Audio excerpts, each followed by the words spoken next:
नमस्कार, Siddharth senior secondary school ढोड़ से भी यूट्यूब चैनल पर आपका हार्दिक अभिनंदन है, स्वागत है। हम पढ़ रहे थे प्रश्नावली नंबर 16 कक्षा 10 पृष्ठीय क्षेत्रफल व आयतन। हमारे कुछ क्वेश्चन हमने हल किए थे और आप लोगों को देखा भी होगा। सूत्र आपको रोज याद करने हैं, रोज देखने हैं, देखे भी होंगे। अब इस प्रश्नावली से संबंधित मैं सूत्र बोल भी देता हूँ। जो हमारा टॉपिक चल रहा है उसमें था घन व घनाभ। तो घन का हमने पढ़ा था संपूर्ण पृष्ठीय क्षेत्रफल। तो घन का संपूर्ण पृष्ठीय क्षेत्रफल क्या होता है बताओ। देखिए 6 भुजा स्क्वायर। घनाभ का संपूर्ण पृष्ठीय क्षेत्रफल क्या होता है 2 कोष्ठक लंबाई इंटू चौड़ाई प्लस चौड़ाई इंटू ऊंचाई प्लस ऊंचाई इंटू लंबाई। फिर आता है घन का आयतन, तो भुजा क्यूब। घनाभ का आयतन होता है लंबाई इंटू चौड़ाई इंटू ऊंचाई। घन की चारों दीवारों का क्षेत्रफल क्या होता है बताओ 4 भुजा स्क्वायर। और घनाभ की चारों दीवारों का क्षेत्रफल 2 कोष्ठक लंबाई प्लस चौड़ाई इंटू ऊंचाई। फिर आता है घनाभ का घन का विकर्ण। तो घन का विकर्ण क्या होता है रूट अंडर दी रूट 3 भुजा स्क्वायर। और घनाभ का क्या होता है लंबाई स्क्वायर प्लस चौड़ाई स्क्वायर प्लस ऊंचाई स्क्वायर, उसका पूरे का रूट अंडर दी रूट। ठीक है, ये थे हमारे सूत्र। अब हमारे क्वेश्चन शुरू होते हैं। देखो अगला क्वेश्चन जो हम पढ़ेंगे वो है, देखो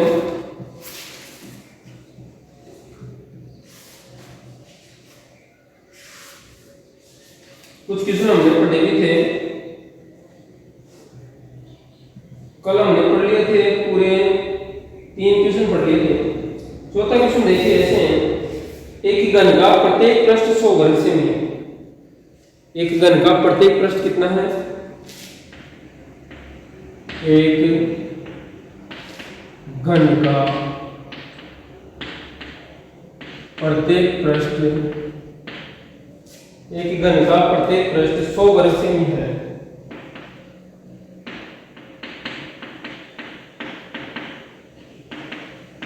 वर्ग सेमी है यदि आधार के समांतर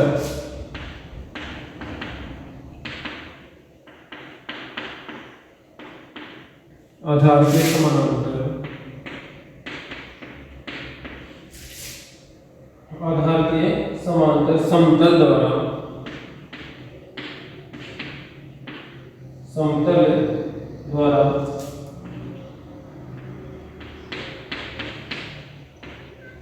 घन को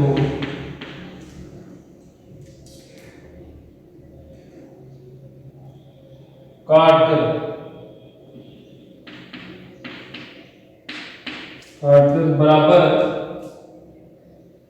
काटकर 2 बराबर भागों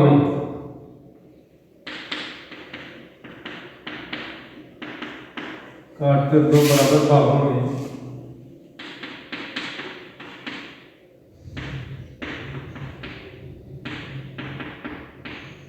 बांटा जाता है। तो प्रत्येक भाग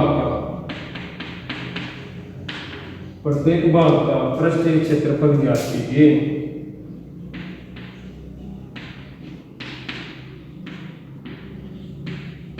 संपूर्ण पृष्ठीय क्षेत्रफल ज्ञात कीजिए।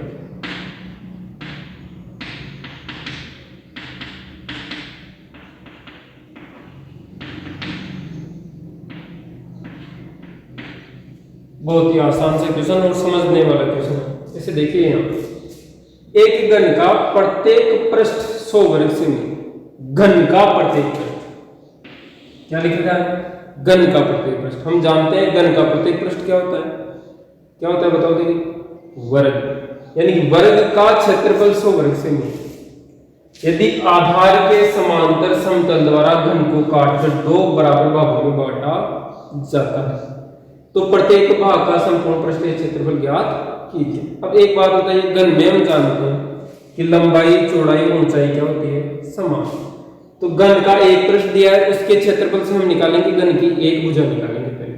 ठीक है, घन की एक भुजा हमारे पास आ जाएगी। उसके बाद में हमने ये कह रहा है कि घन को बीच में से काटना। हमेशा याद रखने वाली बात है, इस उदाहरण के लिए मैं ये बताता हूँ, ये घन है।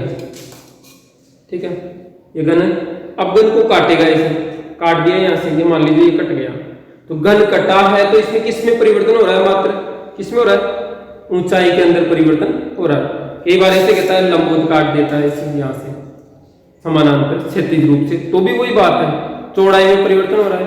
कहने का मतलब इतना है, यदि घन को काटेगा तो हमेशा बनेगा क्या, घनाभ। इसकी एक ही जो पार्ट है उसमें परिवर्तन होगा, या तो लंबाई में होगा, या चौड़ाई में होगा, या ऊंचाई में होगा।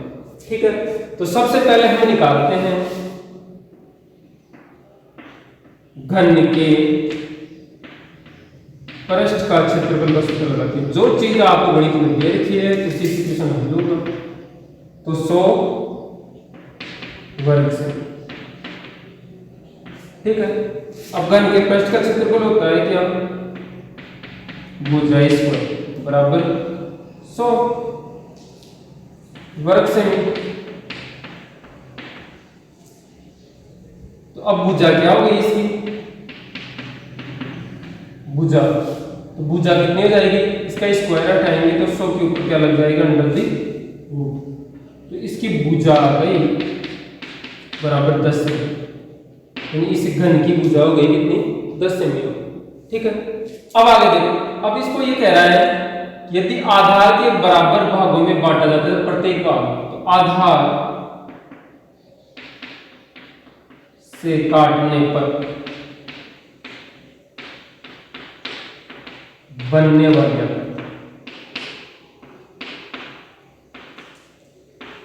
क्या बनेगी, बताओ क्या बनेगी, आप बता सकते हो, अभी बताया था मैंने कि ये घन है, वही घन ले लो अपने, तो ये घन है।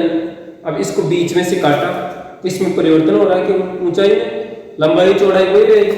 हम जानते हैं कि घन की लंबाई चौड़ाई ऊंचाई बराबर होती है, तो आधार से काटने पर बनने वाली आकृति क्या होगी, घनाभ होगी। क्या होगी, घनाभ। और घनाभ की लंबाई चौड़ाई व ऊंचाई क्या रहेगी, अलग अलग रहेगी। कितनी रहेगी लंबाई, लंबाई वही 10 रहेगी, और देखो ये लंबाई वही। ठीक है, फिर रहेगी क्या, चौड़ाई, तो चौड़ाई ये रही, फिर क्या रही, ऊंचाई, ऊंचाई में परिवर्तन होगा, ऊंचाई कितनी रहेगी, अपनी आधी रहेगी, कितनी रहेगी, आधी। ठीक है, अब ऊंचाई क्या रही, चौड़ाई में वही 10 सेमी रही, ऊंचाई कितनी रही, 5 सेमी। ठीक है, अब ये क्या पूछ रहा है, प्रत्येक पृष्ठ का क्षेत्रफल पूछ रहा है, तो अब क्या बन रही है आकृति अपनी, घनाभ बन रही है, तो घनाभ का संपूर्ण पृष्ठीय क्षेत्रफल, सूत्र लगा लीजिए, घनाभ का संपूर्ण पृष्ठीय क्षेत्रफल। सूत्र जानते हैं घनाभ का संपूर्ण पृष्ठीय क्षेत्रफल का, 2 कोष्ठक लंबाई इंटू चौड़ाई प्लस चौड़ाई इंटू ऊंचाई प्लस ऊंचाई इंटू, ये सूत्र होता है। ठीक है, तो लंबाई इंटू चौड़ाई यानी कि 10 इंटू 10 प्लस चौड़ाई इंटू ऊंचाई 10 इंटू 5 प्लस ऊंचाई 5 इंटू लंबाई कितनी 10, 2 10 को 10 से गुणा किया कितना हो गया 100, 10 पांडे 50, 10 पांजे 50, कितना आ गया 10 से 50 100 हो गए, 100 में 100 जोड़ा 200, 2 से गुणा करेंगे तो 200, यानी 400 वर्ग सेमी। यह आपका सवाल हो गया, प्रत्येक पृष्ठ का क्षेत्रफल आ गया, प्रत्येक पृष्ठ का क्षेत्रफल बराबर हो गया 400 सेमी। अब देखो वापस समझ लीजिए, मेरे को याद है आज भी, एक बार मैंने रेलवे का एग्जाम दिया था, रेलवे के एग्जाम में ऐसे कैसे क्वेश्चन आया था, उसमें ऐसे कैसे पूछा था, सेम टू सेम इसी की तरह पूछा था कि एक घन है और घन की उसकी एक पार्श्व का क्षेत्रफल दे दिया था, और फिर यह पूछा था कि इसको बीचों बीच से काटा जाता है, तो इससे बनने वाली आकृति का पृष्ठीय क्षेत्रफल ज्ञात कीजिए। तो यहाँ पर बिल्कुल आसान रहेगा, आप भुजा निकाल लीजिए इसकी, और जो भुजा आएगी वो भुजा आ जाएगी, वो घन की भुजा आ जाएगी जो हमारे पास दे रखा है। फिर इसके काटने से जो आकृति बनेगी उसमें एक चीज में कमी होगी, चाहे लंबाई में हो जाए, चाहे चौड़ाई में हो जाए, चाहे ऊंचाई में हो जाए। तो यहाँ यदि ऊंचाई के बीचों बीच से काटना तो ऊंचाई कम हो जाएगी, कितनी हो जाएगी उसकी, आधी हो जाएगी। ठीक है, तो ऊंचाई कितनी होगी इसकी आधी, तो 10 की कितनी हो गई 5, और लंबाई और चौड़ाई में कोई परिवर्तन नहीं होगा। ठीक है, फिर हमने घनाभ का संपूर्ण पृष्ठीय क्षेत्रफल का सूत्र लगे और बाकी मैंने इसका क्या किया है, कैलकुलेशन किया है। तो दोबारा देख लीजिए, आप एक बार नोट कर लीजिए इस सवाल को, बहुत ही अच्छा क्वेश्चन है और परीक्षा में आ भी सकता है। ठीक है, अगला क्वेश्चन देखिए, क्वेश्चन नंबर है अपना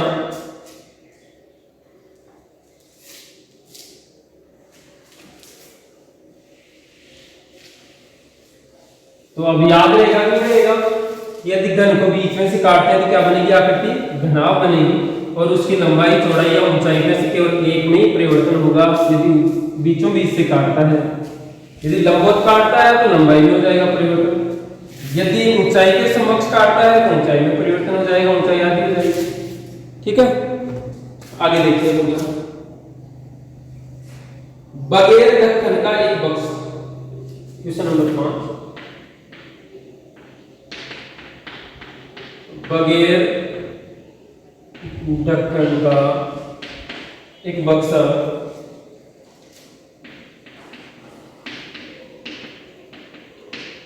एक बक्सा 3 सेमी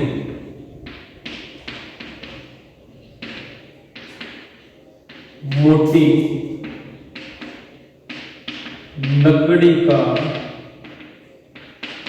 बना हुआ, 3 सेमी मोटी लकड़ी का बना हुआ है,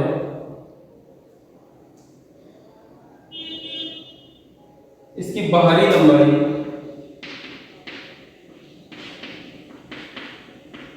इसकी बाहरी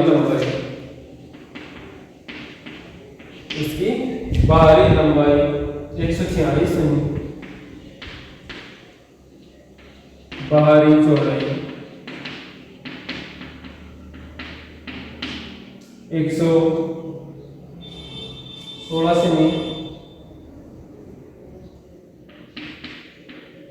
व ऊंचाई 83 सेमी है, 83 सेमी है।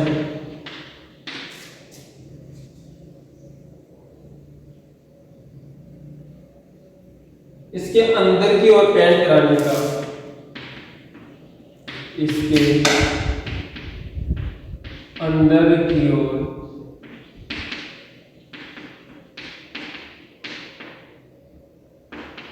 पेंट करवाने का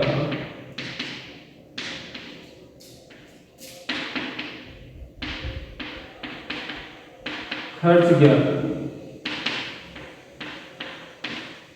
इसके अंदर की ओर पेंट कराने का खर्च ज्ञात कीजिए। बहुत ही आसान से क्वेश्चन है, समझने वाली बात है। अब पहली बात तो देखो, यहां पर ये पूछ रहा है पेंट करवाने का खर्च ज्ञात। मैंने शुरुआत में जब हमारा टॉपिक शुरू हुआ था तब ये बताया था कि सूत्रों की पहचान करना बताई थी मैंने, कि कौन सा सूत्र कहाँ लगेगा वो बताया था मैंने आपको। तो मैंने ये कहा था यदि पेंट करवाना हो, कवर चढ़ाना हो, तो वहां पर कौन से सूत्र काम में लेने, मैंने कहा था आपको, बताया था कि रंग करना हो, पेंट करना हो तो वहां पर पृष्ठीय क्षेत्रफल का सूत्र काम में आएगा। जितने पृष्ठ पर आप पेंट कर रहे हो उतने ही पृष्ठ का आपको क्षेत्रफल निकालना है। अब क्या कह रहा है, बगैर ढक्कन का एक बक्सा 3 सेमी मोटी लकड़ी का बना हुआ। मैंने पहले भी कहा था आपको, अब भी कह रहा हूं कि जब तक आपके दिमाग में ये आकृति हूबहू नहीं बन जाती है तब तक आप क्वेश्चन को हल नहीं कर सकते। उदाहरण के लिए देखिए, ये मेरे पास है, यही मान लीजिए आपको एक बक्सा ही है, ठीक है। इसकी जो ये लकड़ी की मोटाई है ये वाली, ये कितनी है 3 सेमी। इसके ऊपर भी देखो ये कवर नहीं है ऊपर वाला, ठीक है। अब आगे देखिए, 3 सेमी मोटी लकड़ी का बना हुआ है, इसकी बाहरी लंबाई ये वाली कितनी है 146, बाहरी चौड़ाई 116 पूरी, ठीक है। और ऊंचाई ये वाली, ढक्कन नहीं है, ध्यान रखना, तो नीचे वाली मोटाई काम में आएगी, ऊपर वाली मोटाई काम में नहीं आएगी। कब, जब अब कहां करवा रहा है ये पेंट, इसके अंदर की ओर, तो आंतरिक लंबाई चौड़ाई और ऊंचाई में निकालेंगे। आंतरिक लंबाई चौड़ाई ऊंचाई। अब आपको होगी कि आंतरिक और ये बाहरी, क्या बोल रहे हैं सर, मुझे अंदर की बाहर और पेंट करना है, तो अंदर की ओर पेंट करना है तो आंतरिक लंबाई चौड़ाई ऊंचाई में परिवर्तन हो जाएगा। कैसे हो जाएगा देखिए, अब लंबाई, तो आंतरिक लंबाई कितनी हो जाएगी, 3 सेमी मोटी लकड़ी। अब देखिए लंबाई, ये वाली बताई थी मैंने, इधर भी 3 सेमी और इधर भी 3 सेमी, तो कम हो गई, कितनी कम हो जाएगी, 3 और 3 6 कम हो गई, तो आंतरिक लंबाई हो गई 140 सेमी। चौड़ाई वही देखिए 116, ये चौड़ाई होगी कितनी, 116, ये भी 3 और ये भी 3 है, तो 3 और 3 कम हो गई, कितने कम हो गए, 6, तो चौड़ाई भी कम हो जाएगी, 6 कम हो जाएगी, इसमें से कितनी होगी 110। ऊंचाई, अब ऊंचाई की बात करें तो ऊंचाई कितनी है अपनी 83 सेमी। अब इसमें कितनी कम होगी, देखिए ऊपर का कवर है ही नहीं, तो लकड़ी की मोटाई कहां से होगी, वो तो खुला है, केवल नीचे वाली मोटाई कम होगी, तो कितनी कम होगी 3 सेमी, तो 83 माइनस 3 कितना हो गया 80। तो ये आंतरिक लंबाई चौड़ाई और ऊंचाई हो गई कितनी, 140 सेमी, 110 सेमी और 80 सेमी। अब क्या करवा रहा है, इसके आंतरिक भाग को, आंतरिक भाग पर आप पेंट करोगे तो आप इस भाग पे भी करोगे, इस पे भी करोगे, इस पे भी और नीचे वाले भाग पे, ऐसे ही होगा। कहने का मतलब इतना है, इसकी चारों आंतरिक चारों दीवारों पर क्षेत्रफल, जो आंतरिक चारों भाग है या चारों दीवारें हैं उनके क्षेत्र पेंट होगा उस पे, और इसके आधार पर पेंट होगा, यही होगा। अब देख लीजिए आप,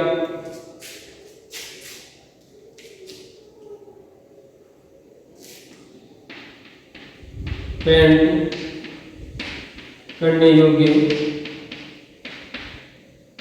भाग का क्षेत्र,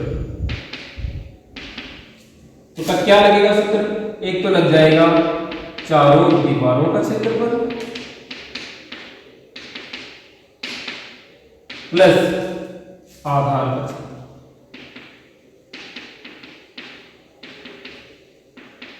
आधार का क्षेत्रफल। चारों दीवारों का क्षेत्रफल का सूत्र जानते हैं, 2 कोष्टक लंबाई प्लस चौड़ाई इंटू ऊंचाई, प्लस आधार क्या होता है, आयताकार होगा, आयत का क्षेत्रफल का सूत्र होता है लंबाई इंटू चौड़ाई, ठीक है। अब 2 लंबाई कितनी है 140 प्लस चौड़ाई कितनी है 110 इंटू ऊंचाई कितनी है 80 प्लस लंबाई इंटू चौड़ाई, तो 140 इंटू 110, 2 140 में 110 जोड़ा 0 5 250 इंटू 80 इंटू 2 प्लस यहाँ गुणा कर दो 0 0 44 4 11 के 11 बचा 15,400, इसको भी गुणा कर दो, पहले इससे गुणा कर देते हैं तो 0 और 0 25। अब ये भी 2 से गुणा और होगा, गुणा भाग जाते ही है 2 2 4,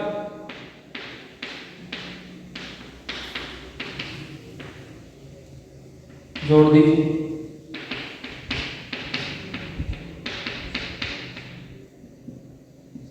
जोड़ दो, कितना हो गया 55,400, ठीक है। वर्ग से यह हो गया आंतरिक भाग का क्षेत्रफल। इसके अंदर की ओर पेंट कराने का खर्च ज्ञात कीजिए, खर्च की भी दर दे रखी है हमें, देखिए इसे देखा है, यदि पेंट की दर 2 रुपए प्रति 100 वर्ग सेमी हो, 100 वर्ग सेमी का खर्च दे रखा है, कितना दे रखा है 2 रुपए, कितना दे रखा है 2 रुपए। अब एक चूंकि 100 वर्ग सेमी का कितना लेता है 2 रुपए, इसलिए 1 वर्ग सेमी का खर्च कितना हो जाएगा 2/100, इसलिए कितना 55,400 वर्ग सेमी का खर्च कितना हो जाएगा 2/100 इंटू 55,400 करता है तो काट दीजिए, 2 0 से 2 0, ठीक है।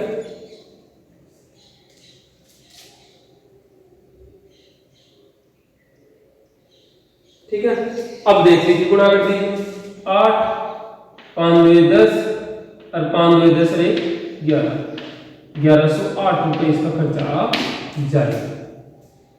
ठीक है, यह आपका क्वेश्चन हल हो जाएगा।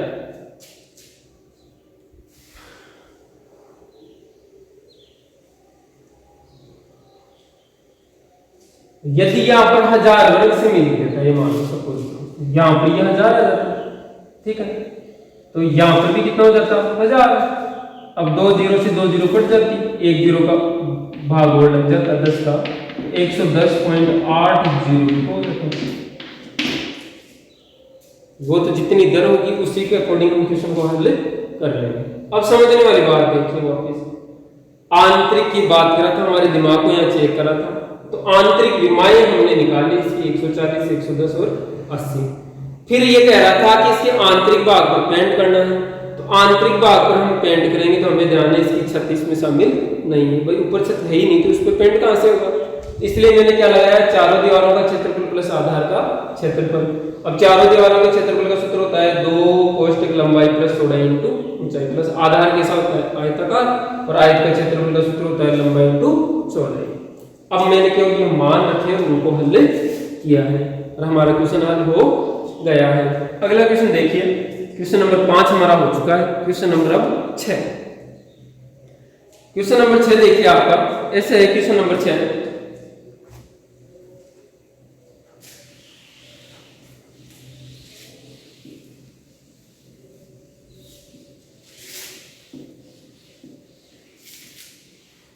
क्वेश्चन नंबर 6 ऐसे है, एक घनाभ की लंबाई चौड़ाई और ऊंचाई का योग 19 सेमी। बहुत ही अच्छा क्वेश्चन है, पटवारी में आया हुआ क्वेश्चन है, जो मैं बोल रहा हूं क्वेश्चन पटवारी में आया हुआ है। एक बात,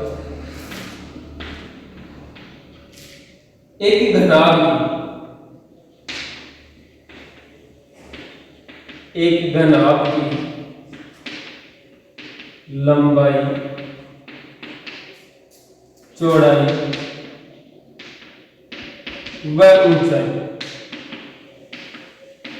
एक घनाभ की लंबाई चौड़ाई व ऊंचाई का योग 19 सेमी है, 19 सेमी है, तथा विकर्ण की लंबाई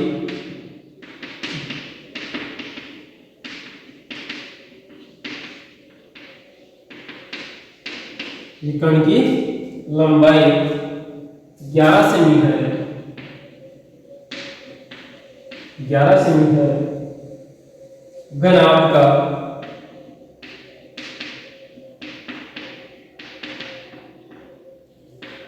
संपूर्ण पृष्ठीय क्षेत्रफल ज्ञात। एक घनाभ की लंबाई चौड़ाई और ऊंचाई का योग 19 सेमी है तथा विकर्ण की लंबाई 11 सेमी है। घनाभ का संपूर्ण पृष्ठीय क्षेत्रफल ज्ञात कीजिए। बहुत ही अच्छा क्वेश्चन है। अब देखिए निकालना क्या है घनाभ का संपूर्ण पृष्ठीय क्षेत्रफल। घनाभ का संपूर्ण पृष्ठीय क्षेत्रफल का सूत्र हम जानते हैं, 2 कोष्ठक लंबाई इंटू चौड़ाई प्लस चौड़ाई इंटू ऊंचाई प्लस ऊंचाई इंटू लंबाई। अब हमें देर क्या रखा है, लंबाई चौड़ाई ऊंचाई का योग दिया है, एक दिया है, क्या दिया है, विकर्ण। ठीक है, अब देखो जी, जो चीज हमें दे रखी होती है उसी से क्वेश्चन हल होता है। बहुत ही अच्छा क्वेश्चन है। यदि आपको पहली बार कभी ये क्वेश्चन दे दिया जाए प्रथम दृष्टया तो आपको नहीं है, इसके लिए अभ्यास की आपको आवश्यकता है। इस क्वेश्चन का आप अभ्यास जरूर कीजिएगा। ठीक है, तो आपको दिया क्या है, लंबाई चौड़ाई और ऊंचाई का योग।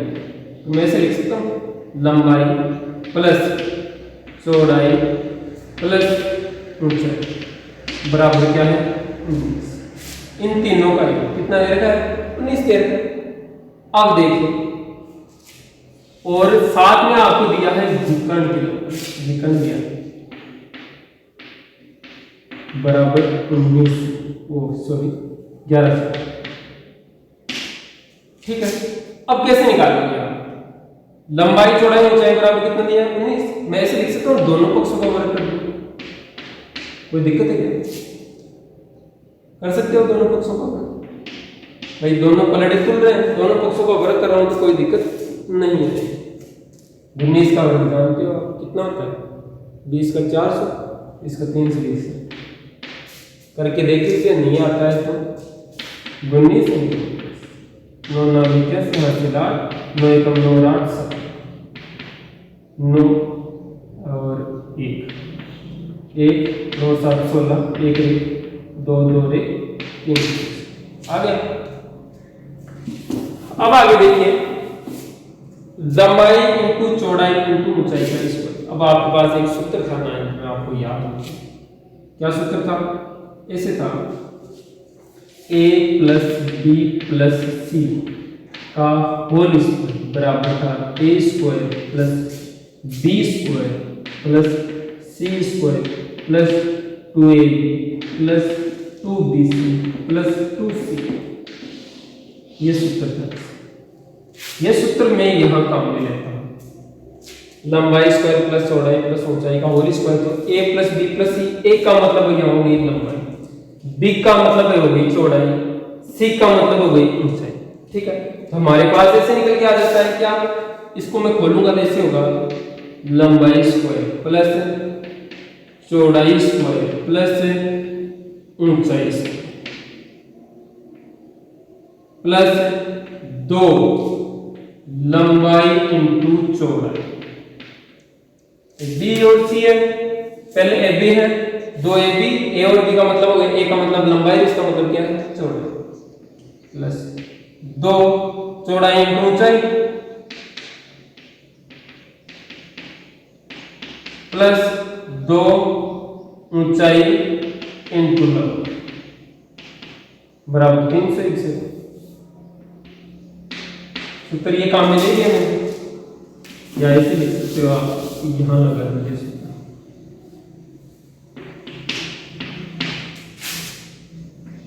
a plus B plus C का whole square, a square plus B square plus C square plus 2ab plus 2bc plus 2c। ठीक है, काम में ले रहा हूं यहां। अब देखिए, यहां लंबाई स्क्वायर प्लस चौड़ाई स्क्वायर प्लस ऊंचाई स्क्वायर, 2 इसमें भी है, इसमें भी है, इसमें भी कॉमन ले लेंगे, 2 कॉमन ले लेंगे। 2 कॉमन लिया, क्या बचा? लंबाई इंटू चौड़ाई प्लस चौड़ाई इंटू ऊंचाई प्लस ऊंचाई इंटू लंबाई बराबर 361। अब एक चीज देखिए, ये सारा का सारा सूत्र, इसको मैं क्या बोल सकता हूं? सूत्र किसका बन गया? ये घनाभ का संपूर्ण पृष्ठीय क्षेत्रफल। क्या बच रहा है? लंबाई स्क्वायर प्लस चौड़ाई स्क्वायर प्लस ऊंचाई स्क्वायर बराबर प्लस, इसको मैं लिख सकता हूं इस पूरे के पूरा जो पूरा है, इसको घनाभ का संपूर्ण पृष्ठीय क्षेत्रफल, घनाभ का संपूर्ण पृष्ठीय क्षेत्र बराबर 361। बताओ कोई दिक्कत? अरे ये सूत्र बन गया कि नहीं? घनाभ का संपूर्ण पृष्ठीय क्षेत्रफल। अब लेकिन हमें तो घनाभ का संपूर्ण पृष्ठीय क्षेत्रफल ही चाहिए, ये लंबाई स्क्वायर, ये चौड़ाई स्क्वायर, ये ऊंचाई स्क्वायर नहीं चाहिए। अब आ जाओ यहाँ इस विकर्ण पे, दूसरे पार्ट पे आपको नहीं करना।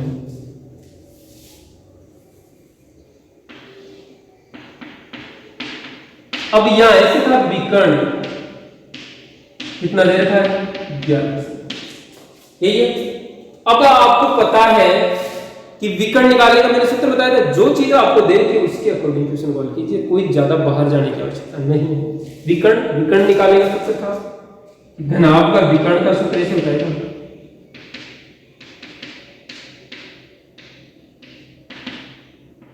लंबाई स्क्वायर प्लस चौड़ाई स्क्वायर प्लस ऊंचाई अंडर दी रूट। यही था। अब ये विकर्ण को मैं ऐसे लिख सकता हूं क्या? लंबाई स्क्वायर प्लस चौड़ाई स्क्वायर प्लस ऊंचाई स्क्वायर बराबर कितना 11 इसका अंडर की रूट। अब ये वर्गमूल है, वर्गमूल इधर जाते ही वर्गमूल की उल्टी क्रिया होगी, क्या आ जाएगा वर्ग। ऐसे लिख सकता हूं लंबाई स्क्वायर प्लस चौड़ाई स्क्वायर प्लस ऊंचाई स्क्वायर बराबर 111 का स्क्वायर।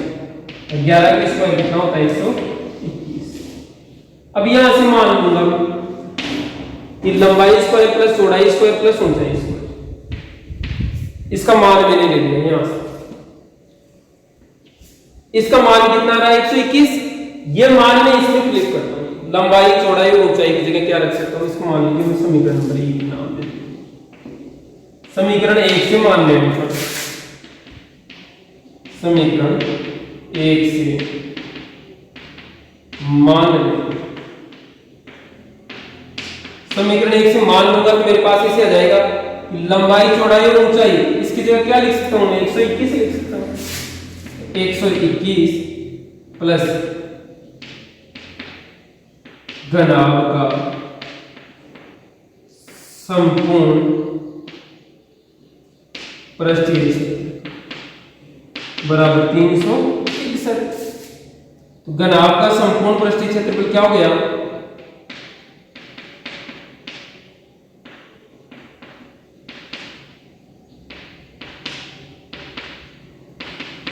361। अब ये पक्षांतर में इधर जाएगा 0 4 3 में से गया तो 240 सेमी। या आ गया आपके पास क्या है घनाभ का संपूर्ण पृष्ठीय क्षेत्रफल आ गया। समझ में आया कि नहीं आया? बिल्कुल आसान सा क्वेश्चन है, आप समझ सकते हैं इस क्वेश्चन को। कैसे समझोगे वापस देख लीजिए। क्या दिया है हमें, एक घनाभ की दी है, लंबाई चौड़ाई और ऊंचाई का योग दिया है। कितना दिया है 19 सेमी। विकर्ण की लंबाई कितनी दी है 11 सेमी। क्या पूछा है घनाभ का संपूर्ण पृष्ठीय क्षेत्रफल ज्ञात करना। तो बिल्कुल आसान सा काम है। पहले आप ऐसे लिख लीजिए लंबाई प्लस चौड़ाई प्लस ऊंचाई बराबर कितनी है 19। दोनों पक्षों का वर्ग किया है मैंने, तो क्या आया, जो दोनों पक्षों का वर्ग किया तो 19 का वर्ग तो 361 हो गया। एक पक्ष में तो कोई दिक्कत नहीं है हमें, लेकिन दूसरे पक्ष में हमें दिक्कत आ रही है। क्या दिक्कत आ रही है? दिक्कत यह आ रही है कि इधर लंबाई प्लस चौड़ाई प्लस ऊंचाई का होल स्क्वायर है, ध्यान रखना। तो इसमें 9th में हमने सूत्र पढ़ा था a plus B plus C का होल स्क्वायर से इसको खोला है। तो इसमें कौन सा तो खुलेगा, तो क्या खुलेगा a square plus B square plus C square plus 2ab plus 2bc plus 2ca। 9 में पढ़ा है आपने, ठीक है। तो अब आपके पास आता है ऐसे, क्या खुलेगा तो ऐसे हो जाएगा लंबाई स्क्वायर प्लस चौड़ाई स्क्वायर प्लस ऊंचाई स्क्वायर प्लस 2 लंबाई इंटू चौड़ाई प्लस 2 चौड़ाई इंटू ऊंचाई प्लस 2 ऊंचाई इंटू लंबाई। 2 कॉमन आ जाएगा, इधर लंबाई स्क्वायर प्लस चौड़ाई स्क्वायर प्लस ऊंचाई स्क्वायर। 2 कॉमन ले लिया तो क्या बचा लंबाई इंटू चौड़ाई प्लस चौड़ाई इंटू ऊंचाई प्लस ऊंचाई इंटू लंबाई। दूसरे पक्ष में वही 361 है। अब इसको मैं क्या बोल सकता हूँ, एक तरफ इसको बोल सकता हूं, जो मैंने सूत्र 2 कॉमन लेने के बाद सूत्र बनाया उसको बोल सकता हूं घनाभ का संपूर्ण पृष्ठीय क्षेत्रफल, ठीक है। और एक तरफ है लंबाई स्क्वायर प्लस चौड़ाई स्क्वायर प्लस ऊंचाई स्क्वायर बराबर 361 है। अब घनाभ का संपूर्ण पृष्ठीय क्षेत्रफल 361 के साथ में और आ रहा है, क्या आ रहा है लंबाई स्क्वायर प्लस चौड़ाई स्क्वायर प्लस ऊंचाई स्क्वायर का मुझे मान चाहिए। अब घनाभ का विकर्ण के लिए हम सूत्र जानते हैं, क्या होता है लंबाई स्क्वायर प्लस चौड़ाई स्क्वायर प्लस ऊंचाई स्क्वायर, और उसके ऊपर होता है अंडर द रूट बराबर क्या है 11। रूट हटाएंगे तो 11 का क्या हो जाएगा वर्ग। 11 का वर्ग कितना हो गया 121, यानी लंबाई स्क्वायर प्लस चौड़ाई स्क्वायर प्लस ऊंचाई स्क्वायर का मान कितना हो गया 121। ये 121 300 जो 61 है उसमें से घटा दिया लाके, तो क्या बचा 240 सेमी स्क्वायर। क्या बच गया घनाभ का संपूर्ण पृष्ठीय क्षेत्रफल। अरे ये हमारा सवाल क्या हो गया हल। मोस्ट इंपोर्टेंट सवाल है, अलग टाइप का क्वेश्चन है, कंपटीशन में पूछे जाने वाला क्वेश्चन है। क्वेश्चन के नंबर कौन सा हो गया अपना 6। अगला क्वेश्चन देखिए, क्वेश्चन नंबर 7। क्वेश्चन नंबर 7 देखिए,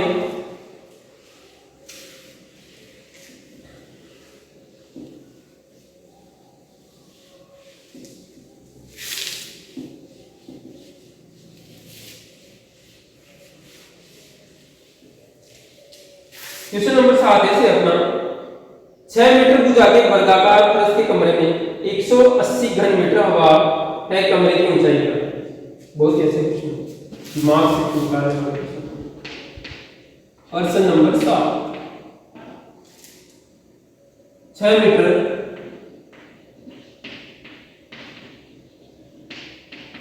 6 मीटर भुजा के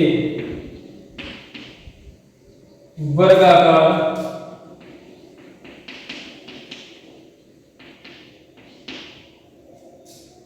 फर्श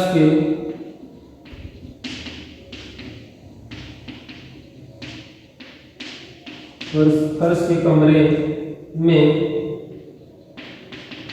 180 घन मीटर 180 घन मीटर हवा है।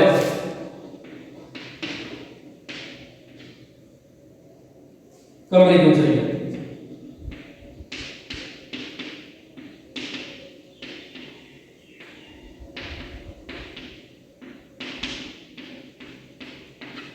ऊंचाई याद कीजिए, बहुत ही अच्छा क्वेश्चन है। 6 मीटर भुजा के वर्गाकार फर्श के कमरे में 180 घन मीटर हवा है। कमरे की ऊंचाई क्या है? याद कीजिए, मैंने जब सूत्र बताया था, मैंने ये कहा था कि यदि किसी घन के आधार के क्षेत्रफल को उसकी ऊंचाई से गुणा कर दिया जाए तो उसका आयतन आ जाए। इसे बताया था, याद रखिए। अब 6 मीटर भुजा के वर्गाकार फर्श के कमरे में 180 घन मीटर लग रहा है हवा। और मैंने ये भी कहा था हवा भरी जाए, जल भरा जाए, एक आकृति से दूसरी आकृति बनाई जाए, तो मैंने कहा था कौन से सूत्र काम में आते हैं? याद हो तो आप बताइए। आयतन के सूत्र काम में। ठीक है, इसका मतलब यह हुआ कि हमें आयतन दे रखा है, आधार का क्षेत्रफल दे रखा है, या निकाल सकते हैं। और आधार के क्षेत्रफल का आयतन में भाग दे देते ऊंचाई आ जाती है। सिंपल सा क्वेश्चन हो गया। देखो क्या दिया, घन का आयतन अपन भाषा में बोल सकते हैं 180 घन मीटर। फिर घन के फर्श की भुजा कितनी है? 6 मीटर। अब फर्श है, घन का फर्श कैसा होगा? वर्गाकार होगा। तो घन का आयतन का सूत्र इसी में बनता है। घन का आयतन क्या? फर्श का क्षेत्रफल इंटू। यदि घन का हो, चाहे घनाभ का हो, चाहे बेलन का हो, उसके फर्श के क्षेत्रफल को या आधार के क्षेत्रफल को ऊंचाई से मैं गुणा कर दूं तो उसका आयतन आ जाता है। घन का आयतन कितना दिया आपको? 180। ठीक है, फर्श का क्षेत्रफल कैसा होता है? घन का फर्श वर्गाकार होता है। वर्ग का क्षेत्रफल का सूत्र होता है भुजा स्क्वायर इनटू ऊंचाई। ऊंचाई मुझे नहीं दे रही। ठीक है, ऊंचाई बराबर क्या हो जाएगी? 180 बटे में भुजा स्क्वायर। ये भाई इधर गुणा में इधर आते इसमें हो गया भाग। ऊंचाई बराबर हो गया 180। अब भुजा कितनी है इसकी? फर्श की भुजा कितनी है? 6। तो 6 इंटू 6 काट दो। 6 18 30 आ गई। 6 5 में 30। ऊंचाई बराबर होगी 5। यानी इस घन की ऊंचाई 5 मीटर है। कितनी है? 5 मीटर। अपना क्वेश्चन हल हुआ कि नहीं हुआ? यानी इस घन आकार जो बॉक्स है या कमरा है उसकी ऊंचाई कितनी हो जाएगी? 5 मीटर। याद रखने वाली बात है, किसी चीज की किसी भी जो आकृति है, घन है या घनाभ है या बेलन है, यदि उसका आयतन दे दिया जाता है और उसके आधार का क्षेत्रफल दे दिया जाता है कि ऊंचाई पूछता है हमसे, तो उसे आयतन में उस आधार के क्षेत्रफल का भाग दे दीजिए, आपकी ऊंचाई आ जाएगी। ठीक है, आगे देखिए।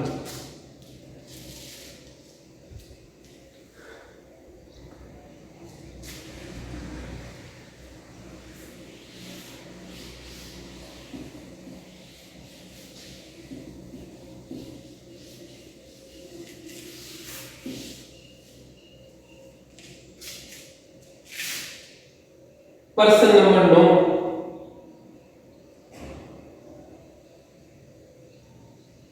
इससे पहले एक क्वेश्चन अपना छूट गया था, वो और बता देता हूँ। एक खोखले बेलन की ऊंचाई 21 डेसिमल इसका बाह्य व्यास और अंत व्यास क्रमशः से 10 सेमी है।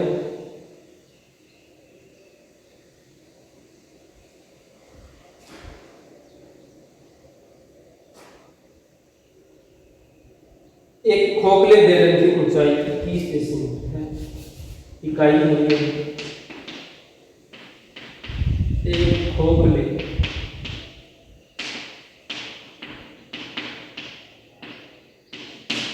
एक खोखले बेलन की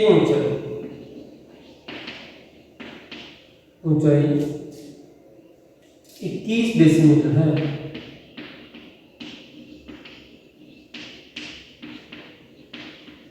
एक खोखले बेलन की ऊंचाई 21 डेसीमीटर है। इसका बाह्य व्यास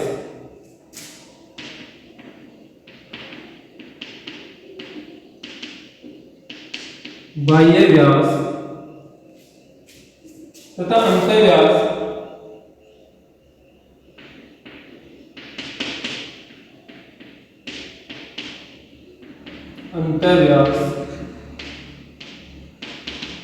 अंतर्व्यास क्रमशः 10 सेमी तथा 6 सेमी है।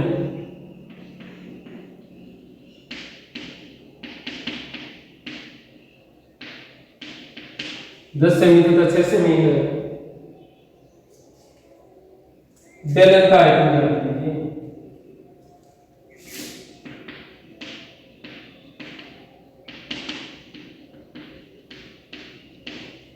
बेलन का आयतन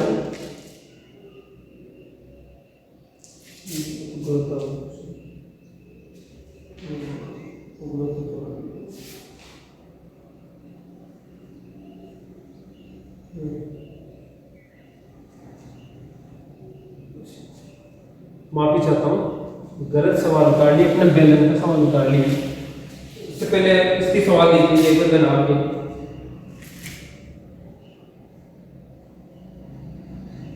आठ क्वेश्चन अपना इसके साथ अगला क्वेश्चन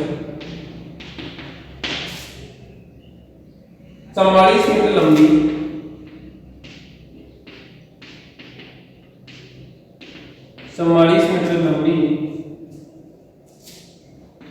1.5 मीटर ऊंची व 85 सेमी चौड़ी दीवार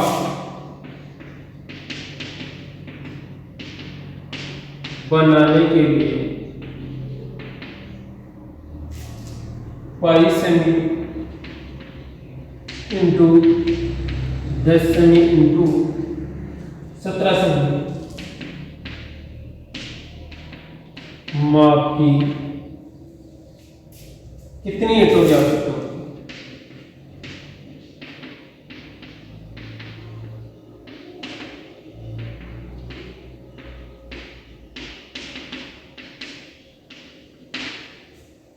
बड़ा आसान सा क्वेश्चन है। देखिए ये कह रहा है अपन भी घर पे मकान बनाते हैं, तो उनकी ईंटों का हम कैलकुलेशन कर सकते हैं, लेकिन कब? जब हम इस सूत्र आएगा एक की एक ईंट बता सकते हैं कि हमारे मकान में इतनी ईंटें लगी, दरवाजे हैं, खिड़कियां हैं, तो उनकी यदि नाप है वो कट जाती है, बाकी के शेष भाग में हमें ईंटों की संख्या निकालनी पड़ती है। अब आप ये मत कह देना सर कि ईंटें निकालनी है तो ईंटें तो दीवारों पे तो काम हो रहा है, तो यहाँ पर फर्श के क्षेत्रफल का सूत्र लगेगा। नहीं, ईंटों की संख्या आपको निकालनी है तो आयतन का सूत्र आपके काम में आएगा। ठीक है, अब देखिए एक बात और इसमें ध्यान रखने वाली बात है कि हमेशा इनमें इकाइयां क्या होनी चाहिए? समान होनी चाहिए। यहाँ सेमी है, यहाँ सेमी है, यहाँ मीटर है, यहाँ क्या है? मीटर। सारी इकाइयां समान हो तो ही आपका क्वेश्चन हल होगा, वरना नहीं होगा। ध्यान रख लेना इस बात का। तो अब दीवार की पहले तो देखते हैं, दीवार की लंबाई, चौड़ाई, ऊंचाई। लंबाई है 44 मीटर, चौड़ाई है 1.5 और ऊंचाई है 85 सेंटीमीटर। इन मीटर को सेंटीमीटर में बदलिए तो हो जाएगा। और आप जानते हो कि 1 मीटर बराबर कितने होते हैं 100 सेंटीमीटर। ठीक है, इसे 100 से गुणा कर दो तो 440 से 440 या 4400 4400, क्योंकि इससे 100 से गुणा करोगे, इसको 100 से गुणा करोगे तो 150। ये सेमी में कन्वर्ट हो रहा है, ये तो ऑलरेडी सेमी में है ही। ये तो हो गई दीवार की लंबाई चौड़ाई ऊंचाई। फिर आती है ईंट की लंबाई चौड़ाई और ऊंचाई। ईंट की लंबाई चौड़ाई ऊंचाई में दे रखी कितनी 22, 10 और 17। क्या पूछा है ईंटों की संख्या, तो ईंटों की संख्या माना ईंटों की संख्या कितनी है,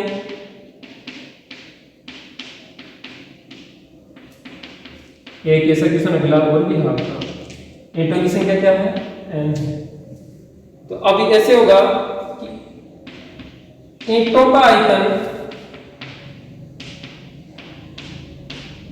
बराबर होगा क्या दीवार,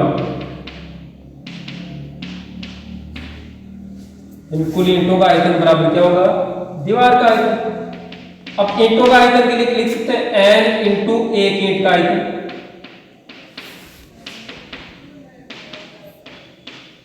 बराबर दीवार का आयतन वही दीवार का नापकार है तो लंबाई इंटू चौड़ाई इंटू ऊंचाई।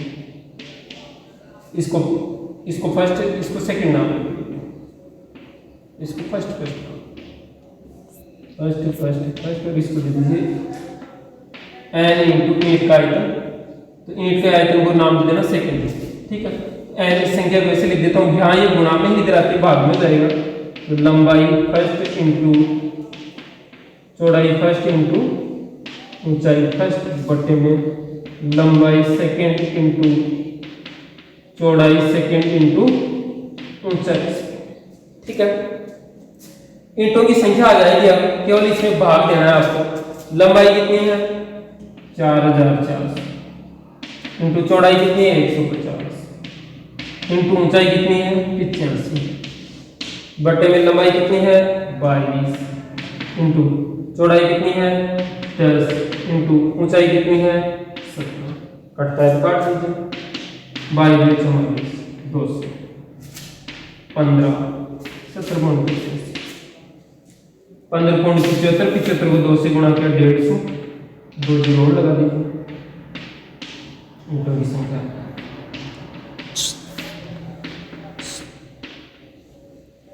संख्या अपने पास कितनी आ गई 15,000 ईंटें इस दीवार को बनाने में लगी। कितनी ईंटें लगेगी 15,000।